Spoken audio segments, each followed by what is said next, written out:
To start any flat crochet piece, you have to start with a slip knot. To do a slip knot, I like to pinch the yarn between my two fingers right there, wrap it behind, bring it to the front to make an X, wrap it behind one more time, and then there'll be two parallel lines. Take this first string, bring it over, and then grab that second string. And then you know when you're doing it right, when you have an A going on, you'll slip your fingers out. You can grab the small thread and start pulling to create that knot. It's okay if your loop's pretty big, because you'll just add it to the hook.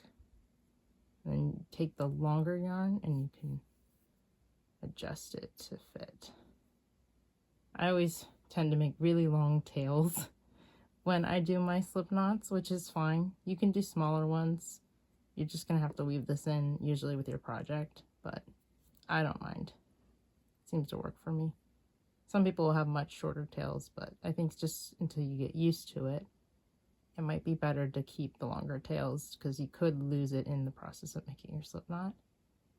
So I do the long tails. I don't think there's anything wrong with it. If you find doing this method for doing a slip knot is too difficult, I'm sure you could find many other ways here on YouTube. And then if that works better for you to do a different method, that's fine. There's so many ways. This is just the way I like to do it, and I find that it's easier for me, but you may find a different way that might be easier for you. Now that we have our slip knot done, the next part to get this look going is we need to start chaining. So to chain, you'll take your hook, bring it to the front, so it comes up kind of behind the string like that so it can grab it. You'll pull it through that slip stitch you made, like so. So usually with crochet patterns, it'll tell you how many chains you'll need to do. So like this one, I don't know exactly how many I did, but this is probably, you know, maybe like 10 chains to get it started. Some patterns will have you do, you know, 10, or they'll have you do 200. Usually that's for really large projects like blankets. And starting out, I highly doubt that that's what you'll be chaining. So just for the sake of starting out, why don't we just chain 10? So that's one chain. So again, you bring your hook behind the string so you can grab it. You'll pull it through that stitch. So as you're chaining, you're creating a new stitch each time. I like to put my thumb right below the stitch I'm working because it creates more stability. Whereas if I had my hand or my fingers right down here holding the chain, it gets really loose and really hard to control. So I like to keep that more secured. So as you're working, sometimes you might do what I've just been doing and not count. This is a perfect example because sometimes you will lose count, especially if you're chaining a lot. So to kind of recognize which ones are your stitches is you'll see two of pieces of the yarn will create a V like that. So every time you see a V, that's a 1. So you'll be able to count 1, 2, 3, 4, 5, 6, 7, 8, 9. So we have one more. 10.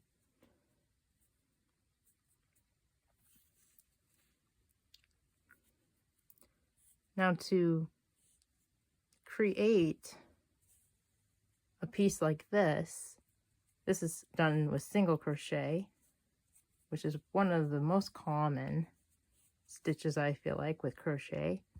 So we're gonna learn how to do single crochet.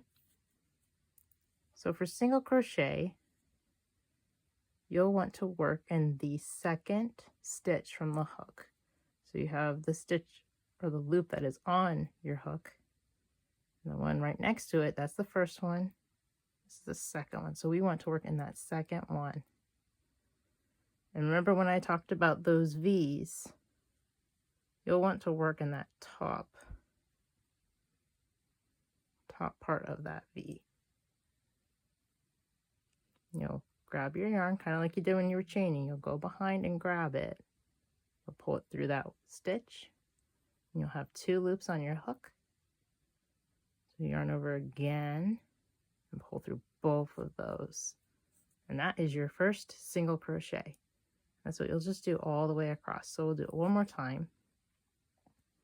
Now insert your hook into the stitch. You'll grab your yarn and pull it through. You'll have 2 loops on your hook. Yarn over and pull through both of those loops. So we'll do that all the way across.